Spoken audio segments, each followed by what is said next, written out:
o que precisaria mudar na Assembleia de Deus para ela avançar ainda mais? Fique à vontade, meu querido. Pergunta quente, hein? Ô Paulo, na verdade são 20... Olha, eu me vinculei às Assembleias de Deus em 6 de janeiro de 2002. Isso aí. Então nós temos 21 anos, né? 21, isso aí. 21 anos de caminhada. Eu até brinco com a minha esposa, Dorinha, fala assim, amor, você respeita a Bleia porque eu tenho mais tempo com ela do que com você, viu? Ela morre de rir. Olha, o Paulo, eu acho muito importante essa pergunta, acho que esse é um momento, assim, muito rico aqui, estar aqui, poder falar sobre isso, acho que é muito rico para todos nós, especialmente para nós assembleanos, né? Porque eu acho que nenhuma instituição, Paulo, Marcos, ela deve se fechar a uma autocrítica, a uma autoanálise. Eu sou um assembleano eu sou, assim, um apaixonado pela Assembleia de Deus, pela história da Assembleia de Deus. Meu objeto de pesquisa no doutorado tem ligação direta com a Assembleia de Deus. Então, assim, amo a denominação. Mesmo antes de ir para a Assembleia de Deus, eu cresci no movimento pentecostal e eu tive 2 denominações pentecostais ao longo da minha vida, mas mesmo antes de ir para a Assembleia de Deus, eu já frequentava a Assembleia de Deus. Quando eu digo ir para a Assembleia, me vincular de fato, né, a denominação, e isso só aconteceu mesmo em 6 de janeiro de 2002, eu tinha 17 anos, num momento muito difícil da minha vida, porque eu havia acabado de perder o meu pai, querido, né, então era um momento assim muito difícil, para mim me vincular às Assembleias de Deus naquele momento foi muito positivo, me permitiu conhecer novas pessoas, desenvolver novas atividades, me ocupar com novas coisas e ser acolhido também pela igreja, né.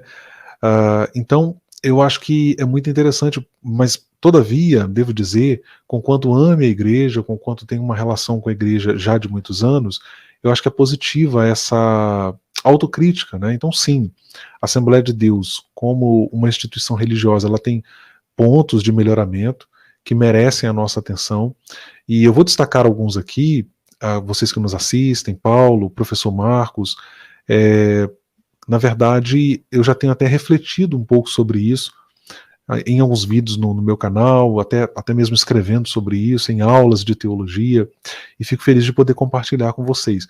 Um ponto que eu penso que seria muito interessante, e aqui só uma introdução rápida à minha fala nessa questão, Paulo, é que os pontos que eu vou tocar aqui, eu não estou, ao citá-los, eu não estou com isso inferindo que isso já não esteja sendo feito na denominação, né? A ideia é citar como pontos que eu entendo que podem ser potencializados, melhorados, né? Então o primeiro ponto que eu destacaria é a necessidade de investimento em formação humana. É interessante pensar na história da Assembleia de Deus porque ela é uma igreja de periferias, ela começa nas periferias, né? Com templos simples, com poucos recursos, o próprio Gunnar Wingren, a Frida Wingren, né? O casal de missionários que vem ao Brasil, o Gunnar, junto com o Daniel Berg, que são os fundadores da denominação, eram pessoas simples, de poucas posses, enfrentaram muitas dificuldades, mas a denominação cresceu. E hoje a Assembleia de Deus ela dispõe de mega templos, né? Eu visitei, por exemplo, a Assembleia de Deus em João Pessoa e fiquei impressionado com a estrutura lá, né? Assim, uma big estrutura. Aqui no estado também nós temos, no Espírito Santo nós temos grandes templos, e parece que, curiosamente, uma denominação que surge nas periferias, depois ela vai ganhando os centros também, mas curiosamente parece que de algum modo a gente perdeu isso de vista, né? A Assembleia de Deus ela evidencia manter um fascínio por grandes templos, mega estruturas, investe-se muito em estruturas, e eu entendo, inclusive, que nós chegamos no estágio, colegas, em que a Assembleia de Deus, ela, pelo menos para uma parcela significativa das Assembleias de Deus no Brasil, nós saímos daquilo que é funcional para aquilo que é meramente estético. E eu entendo que isso é uma ofensa ao Evangelho do Senhor Jesus. Então, nós precisamos de bons templos? Claro. Precisamos de uma boa estrutura de som? Claro. Precisamos de bancos confortáveis? Claro. Precisamos que a igreja tenha um veículo próprio para atender às suas demandas? Claro. Né? Um ônibus. A minha igreja tem um ônibus, por exemplo. Eu acho que tudo isso é funcional. Entende, presbítero Paulo? Entende, professor Marcos? É a funcionalidade. Mas para exemplificar o que eu estou querendo dizer aqui, eu vou contar um caso que aconteceu comigo numa Assembleia de Deus do Rio de Janeiro. Era uma igreja ali para umas 400 pessoas sentadas num culto de domingo. Eu frequentei essa igreja durante 8 meses, eu morava no Rio de Janeiro, e num culto de domingo eu vi o pastor dizer, falou assim, olha irmãos, eu quero aqui levantar uma oferta, eu preciso de tantas pessoas aqui, formando uma fila para pegar esse carnê, porque eu preciso levantar 50 mil reais. Qual era o objetivo para se usar esses 50 mil reais? Construir uma fachada de vidro no templo. E, gente, eu venho aqui dizer para vocês que a Assembleia de Deus não precisa de fachada de vidro, né? A Assembleia de Deus precisa de escola. A Assembleia de Deus precisa de ação social, de casa de recuperação de dependente químico. A Assembleia de Deus precisa abraçar um cara igual esse aqui, o Marcos, e investir nele. Marcos, vem cá. A convenção vai pagar o seu mestrado, vai pagar o seu doutorado, desacelera um pouco no seu trabalho, para que você possa se dedicar. Isso não é uma utopia, gente. Isso é possível, sabe, Paulo? Você não é assembleano, Paulo, conquanto você tem uma admiração pela denominação. A gente convive com isso, sabe, Paulo?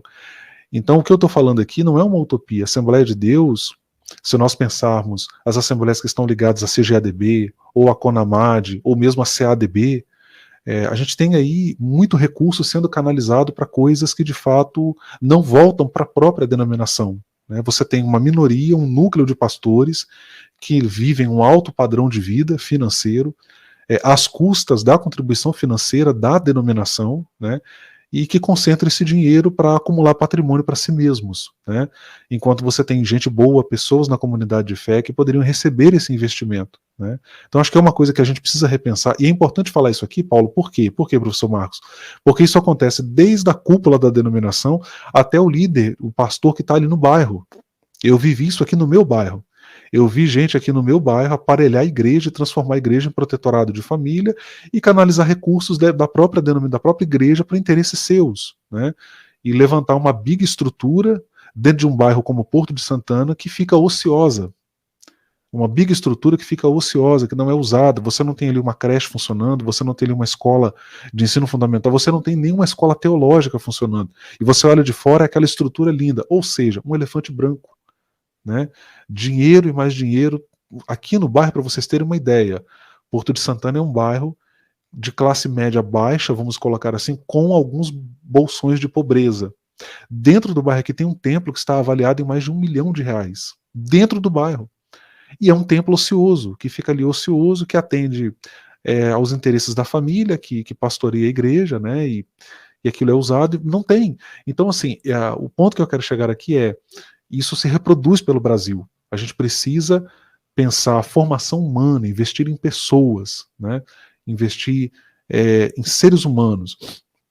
Um outro ponto, Paulo, vou buscar ser mais objetivo, até para não estender muito a resposta, que eu acho que é distribuir melhor a riqueza que é adquirida pela denominação. A Assembleia de Deus é rica, a Assembleia de Deus não é mais uma denominação pobre. Né? Pobres são as congregações, mas quando você olha os campos, você tem campos aí, por exemplo, em Minas Gerais. A Assembleia de Deus tem uma força enorme. Eu atuei em Minas Gerais durante alguns anos como historiador de um departamento de missões. Eu soube de campos lá com 220 congregações, né? E essa riqueza se concentra na sede, se concentra, boa parte dela, né? Se concentra muitas vezes na mão de pastores que se tornam senhores feudais da igreja, né? Que ele fica, o filho entra no lugar, sai o filho, entra o neto, né? E a igreja vai aceitando aquilo ali também. Muitas vezes, quando há uma ruptura, é muito conflituosa. Eu sou um pouco radical nisso, sabe, Paulo, presbítero Paulo? Eu acho que o dinheiro da comunidade de fé tem que voltar para a comunidade de fé. Eu não sou contra que o pastor seja bem assalariado, tenha um bom salário, seja bem pago, seja valorizado. Se a igreja é rica, eu acho que o salário do pastor tem que ser alto, porque a igreja tem condições de pagar. Para mim está tudo bem. Mas a gente tem visto excessos nessa questão, né? E o dinheiro se concentra nas mãos de uma minoria que lidera e usa esses recursos, e esses recursos não voltam para a igreja, para a própria Assembleia de Deus. Veja, presbítero Paulo e professor Marcos, não sei se o Marcos sabe disso, há uns anos atrás, eu acho que há uns 15 anos atrás, ventilou-se na CGADB a ideia de criar uma operadora telefônica da denominação. E olha que interessante, falava-se em criar uma operadora e não se falava em fundar uma universidade. Olha que coisa contraditória, né? Você pensar o papel, a relevância que uma instituição de ensino superior tem, não apenas para a própria denominação, mas também em âmbito social, né? Então nós já éramos para termos, dispormos de uma universidade assembleana, né? Isso é possível de se fazer. Já éramos para ter isso há muito tempo. O que é que nós temos hoje? A FAECAD, que é, claro, uma instituição muito importante, tive o prazer de conhecer, mas é uma faculdade ainda pequena, considerando-se o que é o ensino superior hoje, com apenas 2 cursos, né, autorizados ali, cursos de de graduação, eu digo pedagogia e teologia. Ela parece que tentou autorizar o EAD, mas ao que parece não caminhou, infelizmente, né, eu de cá fico na torcida pela FAECAD, o meu desejo é que a FAECAD prospere, porque é a Assembleia de Deus, né, tá levando o nome da Assembleia de Deus, é relevância social da denominação. E você vê que é uma faculdade que está ali lutando para se manter, né? Então, assim, eu penso que muito mais pode ser feito nessas questões. E a gente precisa realmente repensar isso. Glória a Deus. Eu nem vou comentar nada, porque o senhor falou muito bem, explicou bem e abordou 2 pontos aí muito interessantes, né?